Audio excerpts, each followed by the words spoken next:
More now on our top story this hour. The province's top doctor is ordering all healthcare providers to report any possible cases of monkeypox to Public Health Ontario. With more on this, we're joined live this hour by infectious diseases physician Dr. Sumon Chakrabarti. Okay, fingers crossed our connection works this time. Can you hear me, doctor?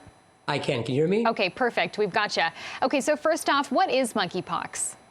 So monkeypox is a pox virus that is related to, but is not the same as smallpox. And this is something that can cause that characteristic kind of blistering skin rash, fevers, and it does spread from person to person, but not very effectively, nothing like SARS-CoV-2 did.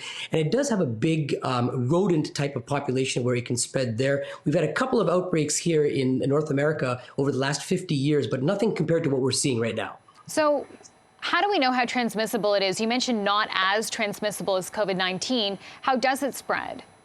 So in general, it requires spread that's very close contact, essentially contact with a lesion. There is the thought that there is probably some respiratory transmission as well. But we have to remember we have a lot more experience with monkeypox at the beginning than we did with COVID last year. This is not COVID. We do know that it takes prolonged exposure in order to pass this along. And I think that we're going to learn a lot more about this as well during this outbreak. Okay, that's good to know. TPH now investigating one case, a potential case here in Toronto. Can you tell us more about what we know about that case at this point in time and how it may have got here to Toronto? Yeah, so this is something that obviously the information is evolving with time, but it looks like somebody who had contact with somebody that was affected in Montreal. And, you know, as we get more of these testing, tracing, and isolation types of investigations, we're going to know more about the epidemiology. But it's important for us to remember that this is very early on. More cases will be discovered, but this is an area where public health is at its best working to be able to help identify these transmission chains and to interrupt them and give support where it's needed.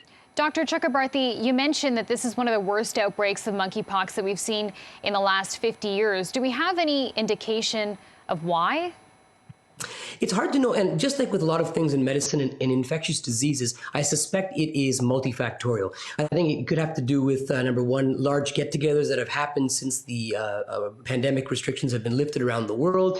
It could also be due to waning immunity from smallpox vaccination. As we know, smallpox vaccination around the world stopped in around 1980. This vaccine provides protection against monkeypox, and most of the people who are now adults don't have that protection. So I think a lot of these things together has caused this. I don't expect this to be a pandemic like we saw with COVID, but I do think it's something that's important for us to identify. Okay, you mentioned vaccines. Can you speak a bit about whether there are any treatment options for someone who finds out that they have monkeypox?